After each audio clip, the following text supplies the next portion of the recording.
자, 오늘 하나님의 말씀은 구약성경 열왕기 상서에 있는 말씀입니다. 열왕기 상서, 엘리야가 처음 등장하는 장면인데요. 17장 1절부터 9절까지의 말씀입니다. 우리 열왕기 상서 17장 1절부터 9절까지 우리 한 목소리로 우리 하나님의 말씀을 같이 읽겠습니다. 시작.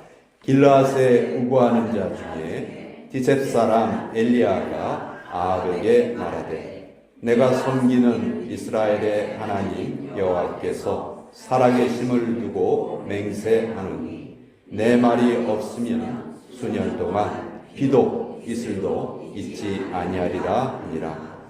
여호와의 말씀이 엘리야에게 임하여 이르시되 너는 여기서 떠나 동쪽으로 가서 요단아 그리 시냇가에 숨고 그 시냇물을 마시라. 내가 까마귀들에게 명령하여 거기서 너를 먹이게 하리라. 그가 여호와의 말씀과 같이하여 곧 가서 요단 앞 그리 시냇가에 머물매 까마귀들이 아침에도 떡과 고기를 저녁에도 떡과 고기를 가져왔고 그가 시냇물을 마셨으나 땅에 비가 내리지 아니하므로 얼마 후에 그 시내가 마르니라. 여호와의 말씀이 엘리야에게 임하여 이르시되 너는 일어나 시돈에 속한 사르밧으로 가서 거기 머물라. 내가 그곳 과부에게 명령하여 내게 음식을 주게 하였느니라. 하나님의 말씀입니다. 아멘. 같이 기도하겠습니다. 주님의 말씀은 우리 발의 등이요 우리 길의 빛이 되어 주십니다. 그래서 우리가 주님의 말씀을 받을 때 우리의 마음속에 또 기쁨과 즐거움이 생깁니다. 하나님, 이 시간 우리가 말씀에 집중하지 못하게 방해하는 것들 다 막아주시고 우리 마음이 찬물 속에 잠긴 것 같이 신선할 수 있도록 주님께서 지켜주시옵소서. 예수님의 이름으로 기도합니다. 아멘. 자, 이제 열왕기라는 책을 보겠는데요. 열왕기는 말 그대로 여러 명의 왕들의 이야기를 기록한 책입니다. 그런데 열왕기 상서에는 선지자 엘리야의 이야기가 아주 길게 기록되어 있어요. 또 열왕기 하서에는 선지자 엘리사의 이야기가 또 길게 기록되어 있습니다. 왜 왕들의 이야기인 열왕기에 선지자가 중심 인물로 등장할까요? 이거는 이스라엘의 역사는 표면적으로 왕들이 이끌어가는 것처럼 보이긴 했지만 실제로 이스라엘의 역사의 주인공은 하나님이시다. 그걸 보여주시기 위해서 특별히 열왕기서의 저자가 엘리야 선지자, 또 엘리사 선지자를 중심 인물로 이렇게 기록을 합니다. 자, 엘리야 선지자 하면요. 많은 선지자들 중에서도 가장 대표적인 선지자죠. 선지자 하면 떠오르는 인물이 엘리야예요. 근데 그 엘리야가 처음 제 성경에 등장하는 장면이 바로 오늘 우리가 읽은 부분인데요. 여러분, 엘리야 하면 제일 잘 생각나는 게 뭐냐면 갈멜산 꼭대기에서 바알과 아세라 선지자 850명과 850대 1의 영적인 대결을 벌이잖아요. 거기에서 당당히 승리를 하고 하나님께 영광을 올렸던 인물이 바로 이 엘리야 선지자예요. 자, 그런데 이 갈멜산 꼭대기에서의 그 영적인 그 승리가 어떤 과정을 통해서 이루어진 것인가? 어느 날 갑자기 한 번에 이루어진 것이 아니다. 그 엘리야의 그 통쾌한 승리는 따지고 보면 스텝 바이 스텝, 한 걸음 한 걸음 하나님께 순종의 계단을 밟아 올라가서 마침내 그런 영광스러운 승리를 얻게 되었다. 그래서 오늘은 엘리야가 그 영광스러운 승리를 얻게 되기까지 적어도 3차례의 순종의 과정이 있었거든요. 그래서 그 순종의 과정을 좀 함께 알아보려고 합니다. 그래서 오늘 설교의 제목이 승리 전에 순종이 있습니다. 그 그 제목으로 말씀을 전하려고 합니다. 자, 엘리야가 처음 등장하면서 성경에 처음 등장하면서 하나님께서 하나의 명령을 주시는데요. 그건 뭐냐면, 자, 아합 왕에게 가라. 아합 왕에게 가서 앞으로 몇 년 동안, 수년 동안 비도 안 올 것이고 이슬도 내리지 않을 것이라는 것을 선포하라. 이렇게 말씀합니다. 17장 1절에 보면 길르앗에 우거하는 자 중에 디셉 사람 엘리야가 아합에게 말하되 내가 섬기는 이스라엘의 하나님 여호와께서 살아계심을 두고 맹세하노니 내 말이 없으면 수년 동안 비도 이슬도 있지 아니하리라 하니라. 그러니까 엘리야가 처음 사역을 시작을 하면서 받은 명령이 바로 이것이었어요. 아합 왕에게 가서 재앙을 선포하는 일이었습니다. 여러분, 좋은 일 선포하는 것은 사실 환영받는 일이에요. 근데 재앙을 선포하는 것은 이건 결코 쉬운 일이 아니죠. 또 아합 왕이 누굽니까? 가장 하나님을 못 섬겼던 왕이죠. 그래서 하나님을 섬기는 선지자들을 아합이 많이 죽였어요. 그러니까 엘리야가 이 말을 전할 때 잘못하면 엘리야도 아합에게 잡혀서 죽을 수가 있는 그런 상황이었던 거죠. 분명히 엘리야도 사람이니까 불안을 느꼈을 거예요. 하나님, 제가 안전할까요? 이 말 해도 될까요? 근데 하나님은 아무런 대답을 하지 않으시고 가서 전해라 이렇게 말씀하셨어요. 그 다음에 될 일을 보여주지 않으셨습니다. 만약 엘리야가 하나님, 제가 그 말을 전하면 그 다음에 어떻게 될까요? 좀 가르쳐 주세요. 그 가르쳐 주실 때까지 저 안 갈래요. 만약 이렇게 기다리고 있었다면 아마 엘리야는 아합에게 가지 못했을 겁니다. 그리고 그가 아합에게 가지 못했다면 나중에 그 영광스러운 갈멜산의 그 승리도 얻지 못했을 거예요. 자, 그런데 엘리야는 이 어려운 명령에 그대로 순종을 합니다. 아합에게 가서 앞으로 몇 년 동안 비도 안 올 것이고 이슬도 안 내릴 것이다. 이렇게 당당하게 선포해요. 그랬더니 하나님이 그 다음 명령을 주시는데 3절에 나와 있죠. 자, 너 이제 목숨이 좀 위태해졌으니까 이제 그릿 시냇가로 가서 숨어라. 거기에 가면 내가 너를 먹여주겠다. 그러니까 이걸 보면요, 하나님께서 엘리야에게 명령을 하시는데 한꺼번에 여러 가지를 다 명령하지 않으시고 한 번에 하나씩만 명령을 하세요. 그 명령에 순종하고 나면 그 다음 명령이 주어지고 또 그것에 순종하고 나면 또 그 다음 명령이 이렇게 하나님께서 주시는 거죠. 자, 그래서 두 번째 명령은 너는 여기서 떠나 동쪽으로 가서 요단 앞에 그릿 시냇가에 숨고 그 시냇물을 마셔라. 내가 까마귀들에게 명령해서 거기서 너를 먹이겠다. 이것을 이제 두 번째 명령으로 주세요. 엘리야는 이 두 번째 명령에도 그대로 순종을 합니다. 그랬더니 과연 하나님께서 까마귀를 통해서 아침 저녁으로 떡과 고기를 날라서 이 엘리야를 먹여주셨어요.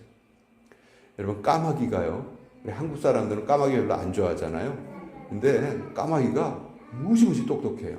깜짝 놀랐는데 까마귀가 신호등을 읽습니다. 여러분 모르셨죠? 그래서 신호등이 빨간불일 때는요, 자동차 앞에 와도 겁을 안 내요. 파란불이면 까마귀가 도망가고 빨간불일 때는 자동차가 쓸 걸 알아요. 그래서 호두를 까먹고 싶으면요, 자동차 가는 길에 호두를 이렇게 딱 떨어뜨려 놔요. 자동차 지나가면서 호두를 딱 깨뜨리잖아요. 그럼 가서 호두를 먹고 그래요. 까마귀가 아주 똑똑합니다. 자, 이렇게 까마귀가 계속 먹을 걸 날라줬는데 비가 오지 않으니까 그 시냇가에 숨었는데 그 시냇가의 물이 다 마른 거예요. 그러니까 마실 물이 없잖아요. 그래서 그때 세 번째 명령이 엘리야에게 또 하나님께서 그 명령을 주시는데요. 이제 너는 사르밧 과부한테 가서 그 집에 머물러라. 그래서 엘리야는 시돈 지방이라는 곳에 속한 사르밧으로 가서 그곳 과부에게 몸을 의탁하게 됩니다. 자, 엘리야가 또 이 명령에도 순종을 합니다. 그리고 이방 땅으로 가서 그 과부의 집에서 이제 거하게 되는 거예요. 자, 얼마나 그곳에 있었느냐? 무려 3년을 그곳에 있습니다. 네. 그리고 이제 열왕기상 18장 1절에 보면 다시 그 3년이 지난 후에 엘리야가 아합을 또 찾아가요. 또 찾아가고 이제는 하나님께서 비를 주실 것이다. 그것을 이제 선언을 하죠. 자, 이때 3년 만에 아합을 다시 만난 엘리야가 아합 왕에게 영적인 대결을 제안을 합니다. 바알과 아세라 선지자 850명을 다 모아놔라. 그리고 나하고 영적인 대결을 하자. 이것을 이제 엘리야가 18장에 가서 선언하는 거예요. 자, 그리고 이제 그 영광스러운 그 승리를 얻게 되는데, 제가 오늘 설교를 통해서 여러분께 말씀드리고자 하는 핵심은 뭐냐 하면 그 승리를 얻기 전에 이 3번의 순종의 과정이 있었다는 거예요. 첫째는 아합한테 가서 비가 내리지 않을 것을 선포하는 것이었죠. 두 번째는 그리 시냇가에 가서 숨어 지내는 것이었어요. 그리고 세 번째는 또 사르밧 과부의 집에 가서 또 거기에서 지내는 것이었습니다. 자, 이 3번의 순종의 과정을 모르고 갈멜산의 승리를 우리가 논할 수가 없다는 것이죠. 우리는 늘 엘리야가 이겼던 그 승리처럼 갈멜산의 승리를 우리도 원해요. 근데 그게 결코 하루아침에 이루어지지 않았다는 것이죠. 엘리야는 적어도 이 3번의 철저한 순종 과정이 있었기 때문에 그 승리를 얻을 수 있었다는 건데, 사실 이 3번의 순종이요, 다 어려운 일이었어요. 결코 쉽지 않았습니다. 그러나 그 명령에 순종했더니 그 다음에 놀랍고 영광스러운 승리가 뒤따라왔다. 그러니까 승리로 가는 길에 순종의 과정이 있었다는 것이죠. 그러니까 과정을 성실하게 순종한 사람만이 승리를 얻을 수 있다는 거예요. 얼핏 보면 이 과정이 의미가 없는 것처럼 보여요. 그렇지만 아주 오묘한 하나님의 섭리가 이 과정 중에 있습니다. 하나님께서 우리를 인도하시는 방법이 이것과 똑같다는 거예요. 하나님께서 엘리야를 어떻게 인도하셨어요? 한 걸음씩 인도하셨어요. 단 한 번도 2걸음을 보여주신 적이 없으셨어요. 엘리야에게 아합 왕에게 가서 재앙을 선포해라 이렇게 말씀하셨을 때 그 다음에 네가 어떻게 될 것이다, 그거 전혀 말씀하지 않으셨어요. 또 그리 시냇가로 가라 했을 때 엘리야가 질문이 많았을 거예요. 하나님, 거기 안전한 곳이에요. 이제 감으로써 시냇물이 마르게 될 텐데 물이 마르면 어떻게 하죠? 뭐 여러 가지 궁금한 점이 많았을 거예요. 그러나 엘리야는 하나님의 명령에 그대로 순종해서 그곳에 갔죠. 거기 갔더니 과연 엘리야가 생각한 대로 물이 말랐어요. 그랬더니 그 다음에 이제 사르밧 과부의 집으로 가라. 또 그때도 마찬가지였어요. 거기 가서 얼마나 머물러라, 뭐 어떻게 해라, 뭐 아무것도 가르쳐 주지 않으셨어요. 그냥 그걸로 가라, 떠나라. 예. 그리고 그 다음 지시가 있을 때까지 계속해서 엘리야는 그곳에 머물렀던 것이죠. 지나고 보니까 그 기간이 3년이었어요. 그리고 그 3년의 기간이 지났을 때 이제 아합을 만나라, 갈멜산으로 가라. 이렇게 하나님은 한 번에 한 걸음씩만 인도하셨다는 거예요. 여러분, 혹시 시각장애인을 여러분들께서 인도해 보신 경험이 있으신가요? 우리가 시각장애인에게 뭔가 길을 알려줄 때, 저 1km 앞에 장애물이 있어요. 조심하세요. 저 앞으로 한 5분쯤 걸어가면은 빌딩이 나타나요. 우리 그렇게 말하지 않습니다. 그렇게 말하면 오히려 그분들에게 도움을 주는 게 아니고 더 어려움을 줘요. 지금 당신 발 앞에 돌멩이가 있어요. 그거 이렇게 피해서 가세요. 지금 당신 발 앞이 미끄러워요. 그러니까 이거 이렇게 피해서 가세요.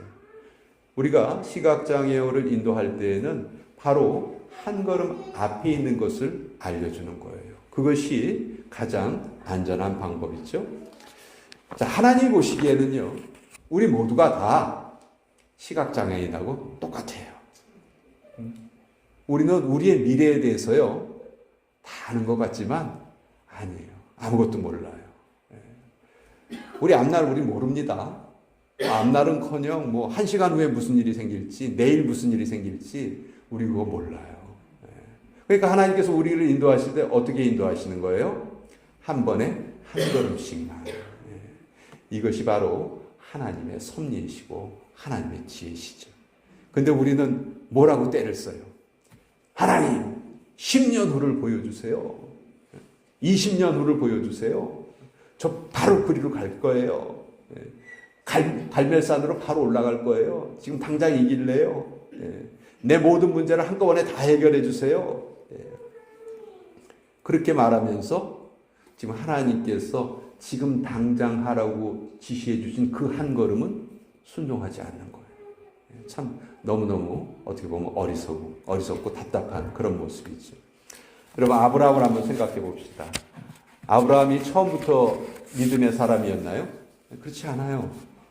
그는 갈대아 우르라는 이방 땅에서 우상을 섬기던 사람이었어요. 근데 그 우상을 섬기던 아브라함이 어떻게 믿음의 조상이라고 불리게 되었는가? 하나님께서 어느 날 아브라함에게 나타나셨죠. 너는 본토 아비집을 떠나서 내가 지시할 땅으로 가라. 이때도 하나님께서는 아브라함에게 단 한 걸음을 명령하셨어요. 그 다음에 어떤 일이 벌어질지, 어디로 가야 될지 전혀 알려주지 않으셨어요. 그저 발걸음을 떼라. 그것만 명령하신 거예요.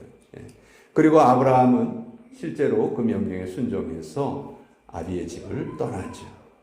히브리서를 보면 아브라함이 갈 바를 알지 못하고 갔다. 이렇게 표현하고 있는데 그만큼 그 발걸음이 순종하기 어려웠다는 뜻이에요. 그러나 하나님은 이때에도 한 걸음을 명령하셨고 아브라함은 한 걸음씩 순종한 거예요. 자, 한 번에 하나씩 순종하고 갔더니 어느 날 나중에 보니까 아브라함이 믿음의 조상으로 우뚝 서게 되었다는 것이죠. 만약 아브라함이 그 고향 집을 떠나라는 그 한 걸음에 순종하지 못했다면 성경의 아브라함 이야기는, 그 다음 이야기는 적혀 있지 않았을지도 몰라요. 우리도 마찬가지입니다. 우리가 하나님의 말씀을 읽을 때, 또 어떤 때에는 우리가 기도를 통해서, 성령의 감동을 통해서, 또 내 주변에 이루어지는 여러 가지 환경의 여건을 통해서 하나님 우리에게 한 가지씩 말씀하고 계시거든요. 그 한 걸음에 우리가 순종해야 한다는 거예요. 그 한 걸음에 순종하지 않을 때 그 다음 걸음을 옮길 수가 없다는 것입니다. 그러나 한 걸음을 순종하면 그 다음에 하나님께서 또 다른 한 걸음을 보여주시고 이렇게 한 걸음씩 순종하면서 나갈 때 우리가 놀라운 하나님의 축복의 세계에 들어가게 된다는 것이죠. 여러분, 우리 지금 당장 우리가 해야 될 일이 뭘까요? 지금 당장, 이 순간에. 저는 하나님께 은혜를 구하는 것이라고 생각하는데요. 어떤 은혜냐 하면 순종하고자 하는 은혜. 우리에게는 이것이 가장 필요한 것 같아요. 여러 가지 다른 이유가 있을지라도 모든 영적인 문제의 공통적이고 근본적인 이유는 말씀에 순종하려 하는 이 마음이 약해졌기 때문이에요. 이 마음이 사라졌기 때문이에요. 여러분, 아무리 좋은 엔진도 윤활유가 부족하면 시끄러운 소리가 납니다. 삐그덕거려요. 그리고 계속 그대로 두면 망가지고 말죠. 우리가 하나님께 순종하고자 하는 은혜를 구하는 것, 이건 마치 신앙생활의 윤활유와 같습니다.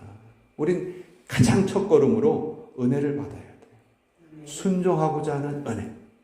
그리고 그 다음에 하나님이 그 다음 걸음을 보여주시는 거예요. 그러니까 하나님의 간섭은 은혜로부터 시작되는데 이 은혜 받는 일은 우리가 그 무엇보다도 가장 먼저 선행해서 해야 될 것이다. 그리고 하나님은 그 다음 걸음을 보여주시고 한 번에 한 걸음씩 우리가 순종해서 나갈 때 우리 갈멜산의 승리와 같은 영적인 큰 승리가 곧 우리에게 임하게 된다. 그러니 그 순종의 과정에 한 걸음씩 그것을 잘 따라가는 저와 여러분이 되시기를 주님의 이름으로 축원드립니다. 기도하겠습니다. 아버지 하나님, 오늘 모인 우리에게 하나님의 말씀을 베풀어 주시는데 엘리야가 어떻게 그렇게 큰 영적인 승리를 거둘 수 있었는지 우리 말씀을 통해서 깨닫습니다. 엘리야는 하나님께서 명하신 명령에 한 번에 하나씩 철저하게 순종했습니다. 아버지, 그것이 결국 그 영광스러운 갈멜산의 승리를 이끄는 원동력이 되었습니다. 오늘 우리에게도 동일한 은혜가 필요합니다. 하나님의 말씀에 순종하겠다는 우리의 결단이 필요합니다. 아버지, 다른 어느 것보다 앞서서 이것을 구하는 지혜로운 우리 모두가 되게 하여 주시옵소서. 예수님의 이름으로 기도합니다. 아멘.